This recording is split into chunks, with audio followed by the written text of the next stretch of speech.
आजची पत्रकार परिषद घेण्याचं कारण असं आहे की दिनांक 3 तारखेला जी एक घटना घडली, आपल्या माध्यमातून सगळीकडं अक्षय देशमुखचा व्हिडिओ व्हायरल झाला. त्यांनी त्या मुलाखतीमध्ये सांगितलं की विशाल बुधवंत वगैरे जे काय असेल त्याचं माझं जे काय सांगितलं. घटनेच्या दिवशी आमच्या घरचं महिला मंडळ जवळपास 100 महिला, तर आमच्या कुटुंबातल्या सगळ्याच महिला प्रचार करत असताना अक्षय देशमुख त्याच्यासोबत प्रभागातले काही आणि प्रभागाच्या बाहेरची जास्तीची मुलं, गुंड प्रवृत्तीचे मुलं घेऊन ते प्रचार करत होते. आमच्या महिला प्रचार संपून एका गाडीमध्ये सगळ्या उमेदवाराच्या घरचे, म्हणजे उमेदवार रामा शिंदेच्या मंडळी, दीपक शिंदेच्या मंडळी, आणि दुसरी एक स्पष्ट गोष्ट अगोदर आपल्याला क्लिअर करतो की प्रभाग क्रमांक 4 मध्ये भारतीय जनता पार्टीकडून उमेदवार विशाल बुधवंत नाहीच. मी निवडणूक लढतच नाही, निवडणूक माझा भाऊ लढतोय. त्याच्या घरचे स्वामी म्हणून जे आमचे एससीचे कॅन्डिडेट त्याच्या मंडळी, एस टीमध्ये जोगटे त्याच्या मंडळी, आणि माझ्या भावाची मुलगी, हे प्रचार संपून एका गाडीमध्ये सगळे जात असताना हा सगळा घोळका त्यांच्या गाडीच्या समोर आला. आल्याच्या नंतर गाडी हॉर्न तेवढे सरकत नव्हते.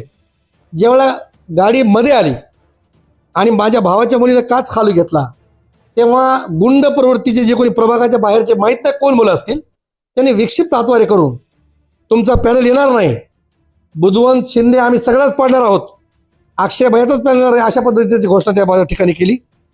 आत्तापर्यंतच्या मागच्या 20-22 वर्षाचं असं राजकारण कळतं, राजकारण पाहत आलो या प्रभागामध्ये किंवा कुठंच अशा प्रकारचं राजकारण मी गलिच्छ पाहिलेलं नाही. त्यानंतर ते सगळे घरी आल्यानंतर ते मुलगी माझ्याकडे आली आणि रडत मला म्हणून लागली की पप्पा आता मी याच्यानंतर प्रचाराला, मोठे पप्पा मी प्रचार जाणार नाही. मला काय झालं बेटा, अशी अशी घटना झाली सांगितलं. त्याच्यानंतर मी अक्षय देशमुखचं जिथं कार्यालय आहे त्या ठिकाणी त्यांना बोलण्यासाठी गेलो असता, त्या कार्यालयावर ते नव्हते. मी त्यांना फोन केला तर त्यांचा फोन लागला नाही, म्हणून मी तिथे एस टीचे जे कॅन्डिडेट आहेत सोनू पवार, त्यांना फोन करून मी बोललो. ठीक आहे, आता मला सांगा, जेव्हा मुलीबाळीपर्यंत प्रश्न येतो, घरच्या लेडीजपर्यंत विषय येतो, त्यावेळेला माणसाचं भान आणि तोल सुटतो. मी रागात काही बोललो असेल, अक्षय देशमुखचं म्हणणं आहे की सीसीटीव्ही चेक करा. सीसीटीव्ही आमचे चेक करा, अक्षयचे आमचे करा, आणि अक्षय त्याच्यानंतर काय अक्षयने केलं तेही सीसीटीव्ही आपण चेक करू शकता. तिथून अक्षय देशमुख आला आणि आल्याच्या नंतर त्याच्याने माझा शाब्दिक वाद झाला. तिथून अक्षय देशमुखचे काका, अक्षय देशमुखचे वडील आणि आम्ही सगळे माझ्या घरी येऊन बसलो. आम्ही बसून चर्चा करत असताना काय झालं ही परिस्थिती मी त्यांना सांगत असताना, तेव्हा माझ्या भावाची मुलगी स्वतः तिथं होती. जे काय घटना झाली सांगत असताना वामन मोरे, जो वामन मोरे एकनाथ शिंदे शिवसेनेचा कॅन्डिडेट उमेदवारी मागत होता, ज्याला उमेदवारी मिळाली नाही, ज्याच्या पाठिंब्यासाठी अक्षय देशमुखनं नाही ते प्रयत्न केले, त्या वामन मोरेंनी जिल्ह्याचे नेते सुरेशरावजी वरपुडकर साहेब, मेघनादिती बोर्डीकर, माननीय बोर्डीकर साहेब आणि 4 उमेदवार यांच्या नेतृत्वावर विश्वास ठेवून भारतीय जनता पार्टीचं कार्य पाहून आणि येणाऱ्या सीट्स बघून वामन मोरे यांनी भारतीय जनता पार्टीला पाठिंबा दिला आणि पक्षात प्रवेश केला. त्याचा राग मनात धरून आम्ही ज्यावेळेला आमच्या घरी बसलो होतो, तेव्हा पाठीमागे दीपक शिंदे आणि वामन मोरे कुठून तरी येत असताना त्यांना अडून 50 जणांच्या मॉबनी लाट्या काठ्यांनी चाकूनी त्याला मारहाण केली. त्याचं कार्यालय माझ्या बाजूला आहे. मी माध्यमांना विनंती करतो की आपण जा आणि आसपासच्या परिसरातील लोकांच्या प्रतिक्रिया घ्या की तिथं किती गुंड प्रवृत्तीचे पोर रस्त्याच्या मध्ये उभं राहून दारू पिऊन रात्री 12-1 वाजेपर्यंत गोंधळ चाललाय, काय परिस्थिती आहे. हे सगळं झालं असताना आम्ही जेव्हा उठून आम्हाला कळलं की तिकडे मारहाण होत आहे, आम्ही धावत गेलो, पण पोलीस प्रशासनाने वेळेत मध्यस्थी करून हा सगळा प्रकार थांबवला. अक्षय देशमुखने त्याच्या मागच्या बाईटमध्ये मला वाटतं आपलाच काहीतरी सांगितलं की विशाल बुधवंतला लोक दारावर येऊ देत नाहीत, आणि पायाखालची वाळू सरकली. बाळा, तू खूप लहान आहेस. मागच्या वेळी तुला विशाल बुधवंत निवडून आणलंय. मी निवडून आलो जवळपास मला वाटतं काहीतरी 2425ची लीड मला होती, आणि अक्षय देशमुख होता काहीतरी 100 का 125. अक्षय देशमुख नव्हे, अक्षय देशमुख कधीच नगरसेवक नव्हता. अक्षय देशमुखच्या आत्याबाई म्हणजे स्वर्गीय राजेश देशमुख यांच्या मातोश्री, जे की आमच्या आई समान आहेत, ज्या की माझ्या पॅनलमध्ये होत्या, फक्त माझ्या मित्राची आई आहे म्हणून. आणि त्यावेळी आत्ताचे जे उमेदवार ज्यांना मारहाण झाली आहे ते दीपक शिंदे आमच्या विरोधामध्ये होते. दीपक शिंदे हा माझ्या भावाचा बालमित्र असून सुद्धा दीपक शिंदेला आम्ही सांगितलं, दीपक तू तुझं काम कर, आम्ही आमचं काम करू. आम्ही रेटून नेटांनी प्रचार करून आम्ही आमच्या 4 जागा ताकदीने लढलो. आम्ही त्यावेळेला काँग्रेसकडून लढत होतो. दुर्दैव असं झालं की आमच्या 2 जागा निवडून आल्या आणि 2 जागा पडल्या. मी जवळपास 85च्या फरकानं आलो आणि अक्षय देशमुख यांच्या आत्याबाई 100-125 मतांना आल्या.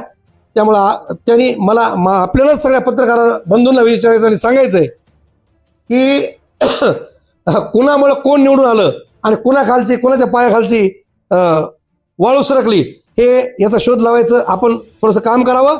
आणि अल्प दिवसामध्ये आपण पाहिलं असेल अक्षय देशमुख हा इनमॅच्युअर्ड आहे. त्याच्या प्रतिक्रिया पहा जिल्ह्यांच्या ज्येष्ठ नेत्यांविषयी, त्यांच्या कुटुंबाविषयी आणि स्वपक्षाच्या.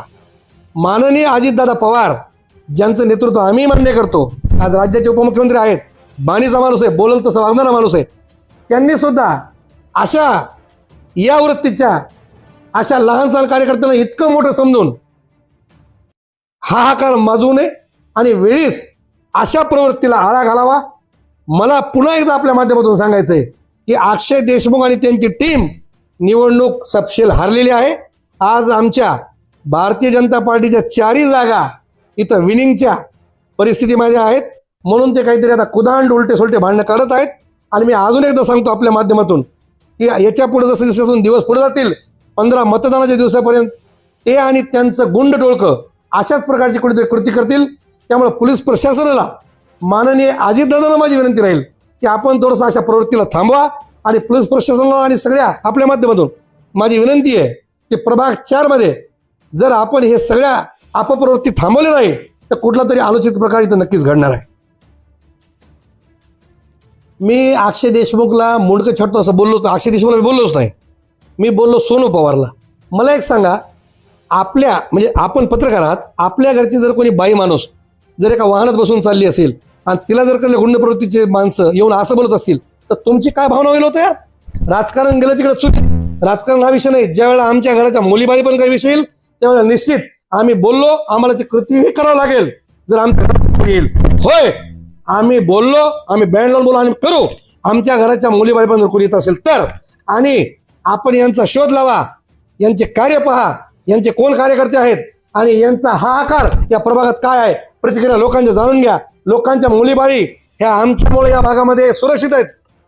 आपण या ठिकाणी जवळपास 25 ट्युशन्स आहेत, सगळ्याच्या प्रतिक्रिया घ्या शिक्षकांच्या. त्यांचं म्हणणं आहे बुद्धवंत आहे म्हणून या मुलीबाळी सुरक्षित आहेत. ही भावना शिक्षकांची आणि पालकांची आहे. आज आम्ही रात्रंदिवस रस्त्यावर काम करतो, लोकांच्या सुखदुःखात जातो. त्यामुळे आम्हाला जो काही प्रतिसाद मिळत आहे, जी काही माउथ पब्लिसिटी आहे, मी तर प्रचाराला निघालोच नाही अजून. उमेदवार माझा छोटा भाऊ आहे, विशाल बुधवंत नाही. त्यामुळं अक्षय देशमुखने फेक नेरेटिव्ह पसरवू नये. भांडण बुधवंतचं आणि अक्षय देशमुखचं झालंच नाही. भांडण दीपक शिंदे बलसेकर, जो की भारतीय जनता पार्टीचे ओपनचे उमेदवार रामभाऊ शिंदे यांचा छोटा भाऊ आहे, जो की मागच्या वेळी उमेदवार होता. मारहाण अक्षय देशमुख आणि त्याच्या कार्यकर्त्यांनी ही दीपक शिंदे बलसेकरला केली आहे. विशाल बुधवंतचा आणि अक्षय देशमुखचा वाद झालाच नाही. वाद झाला दीपक शिंदे बलसेकर आणि अक्षय देशमुखचा.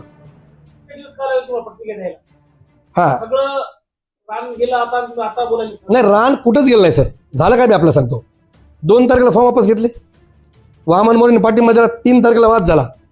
त्या दिवशी 2 बोटामध्ये डॉक्टर हानेराव साहेबांकडे त्या दिवशी सुद्धा प्रिस्क्रिप्शन आमच्याकडे आहे. त्या दिवशी दीपक शिंदे हॉस्पिटलमध्ये जाऊन त्यांनी सांगितलं की सूज आहे, आपण पाहू, 2-3 दिवस जाऊ द्या.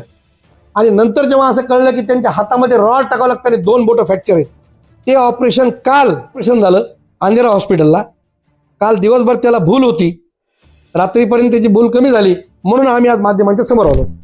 असे सांगितले वामन मोरेवर हल्ला केला, चाकून हे केले. वामन मोरेला अशी कुठं नाव दिसलं नाही आम्हाला की मारहाण झाली अशी. नाही, वामन मोरे आणि दीपक शिंदे, दीपक शिंदेच्या 2 बोटामध्ये रॉड आहे. त्याचे सर्व पेपर, एक्सरे, डॉक्टरचे सगळे प्रिस्क्रिप्शन आमच्याकडे आहेत. आणि वामन मोरेला सुद्धा मार आहे. मागच्या व्हिडिओमध्ये वामन मोरेने दाखवलंय. त्यामुळं हे गुन्हा दाखल आम्ही त्या दिवशी वामन मोरेचा केला. पण काय झालं की शेवटी सगळे एकाच कॉलनीत राहणार आहे. आणि अक्षय देशमुखचे काका म्हणजे आमचे सन्माननीय मामा, त्यांना मामाच म्हणतो, बाळासाहेब देशमुख. आम्ही सगळ्यांनी सोबत बसून सांगितलं की बाबा निवडणूक चालू आहे, आज व केसेस होतील, एकमेकाची वगैरे आडकावाडकी करू नका, याच्यामध्ये प्रचार करायला वेळ मिळणार नाही. आम्ही आपला होकार दिला किंवा नको जाऊ दे, कशाला केसेस करायच्या नको. वास्तविक दीपक शिंदे बलसेकर याच्या 2 बोटामध्ये रॉड आहे. याचं पूर्ण डॉक्टरचं 3 तारखेपासूनचं आजपर्यंतचं पूर्ण अपडेट हे माध्यमांना आम्ही कधीही प्रोव्हाइड करू शकतो. आता विचारविनिमय चालू आहे. शेवटी ज्येष्ठ मंडळी आमचे नेते वरपुडकर साहेब, बोर्डीकर साहेब, मेघना दिदी यांचं असं म्हणणं आलं की बाबा आता शेवटी कसं घटना होऊन गेली, निवडणुकीच्या पद्धतीने निवडणूक 15 तारखेला मतदान आहे, 16 तारखेच्या नंतर आपण बघू काय करता येईल. त्यामुळे आम्ही सध्या थांबलेलो आहोत. इकडे बघा, मी जनतेची सेवा आज 1.5 वर्ष झालं जनतेची अहोरात्र सेवा करतो. त्याच्यामुळे लोक मला मानतात आणि ते बघून त्या अक्षय देशमुखनं मला मागणी इकडून तिकडून चालू केली.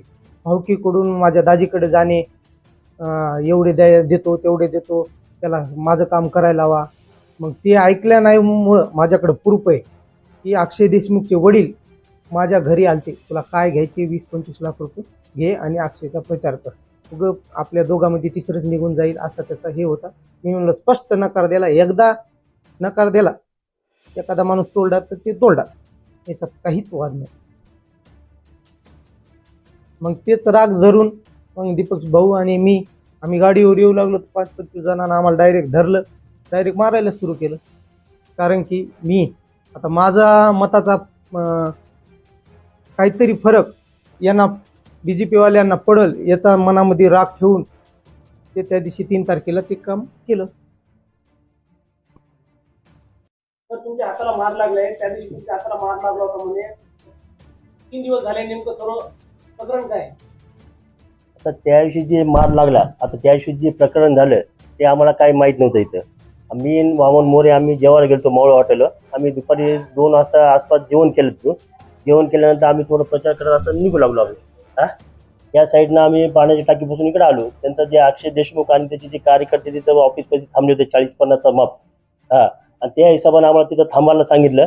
म्हणजे तिथं अक्षयच्या वडिलांना आम्हाला आवाज दिला म्हणून आम्ही थांबलो का त्यांचं ते म्हणलं असं काय झालं काय. आम्हाला म्हणलो काका आम्हाला काहीच माहीत नाही म्हणलो काय झालं काय नाही. मग एकदम अचानक त्यांचं ते अक्षय देशमुखचे जे कार्यकर्ते आणि जे अक्षय देशमुखचे जे होते ते सगळे एकदम वामन मोराच्या अंगावर आले आणि माझ्या अंगावर आले. बाबा त्यांना म्हणलं काहून हे केलं. ते म्हणले बाबा तुमच्यामुळं असं झालं, म्हणजे आम्हाला काहीच माहीत नव्हतं काय आहे काय नाही. आणि मग हाणामारी सुरू झाली आम्हाला. नाही ना, त्या दिवशी मला मार लागला. मला काय वाटलं बाबा मुक्का मार आहे म्हणलो. मुक्का मार असं थोडं हे झालं म्हणलो. मी दुसऱ्या दिवशी गेलो, जास्त सूज झाली. मग डॉक्टरकडे गेल्यानंतर डॉक्टर म्हणला बाबा आपण 2 दिवसानंतर सूज कमी झाल्यानंतर आपण बघू काय एक्सरे काढून. नंतर 2 दिवसानंतर गेल्यानंतर एक्सरे काढले. एक्सरेमध्ये फ्रॅक्चर निघाला. ते म्हणजे रॉड टाकावं लागते म्हणले. मग ते काल रॉड टाकून घेतलं मी. हॅलो, वार्ड क्रमांक 4 मध्ये अक्षय देशमुख आणि त्याची जे हुल्लडबाजी पोरं आहे त्यांना काय त्रास आहे हे प्रभाग क्रमांक 4 मध्ये सगळ्या लोकांना आणि सगळ्याला माहिती आहे. इथं मुलीची छेड, बायाची छेड काढल्या जाते आणि ही जी पोरं हे सगळे अग्रेसर पोरे असल्यासारखे. त्यांना काय सेन्स नाही, काय नाही, आणि काय माणुसकी नावाची चीज बी नाही त्यांना. आणि कुठं बी काय बी हुल्लडबाजी त्यांची चालू राहते. तुम्ही प्रभाग मध्ये 4 मध्ये कोणाला तुम्ही विचारू शकतात काय आहे काय नाही. हे अक्षय देशमुखचे जे कार्यकर्ते अक्षय देशमुखचे सगळे ते आणि सगळे नवीन कॉलेजचे पोरे त्यांना बी वाईट नादाला लावलेले.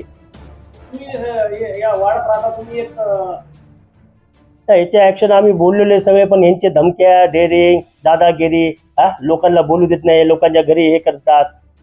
आम्ही एकदा कंप्लेंट द्यायला गेलो तर त्यांच्या घरी जाऊन हे केलेले सगळे लोकांना बाबा काय आहे काय नाही. आमच्या आता मंगळमूर्ती नगरमध्ये लोकांच्या घरी जाऊन बाबा धमक्या, तुम्ही असं काऊन करे तसं काऊन करेल. आता जे प्रचार करे काय तुम्ही बघा कॉलेजमध्ये काय प्रचार करे काय म्हणाले, राष्ट्रवादीला मत टाकायचं आम्हाला माहिती आहे, आम्हाला दिसते मतदान कसं आहे काय नाही. असं धमक्या देऊन हे करायला सध्या वार्डामध्ये फिरायला त्यांची पोरं. आम्हाला इथून कळते तुम्ही मत टाकलं का नाही राष्ट्रवादीला, घड्याळात मत टाकायचं असं सध्या प्रचार करायला.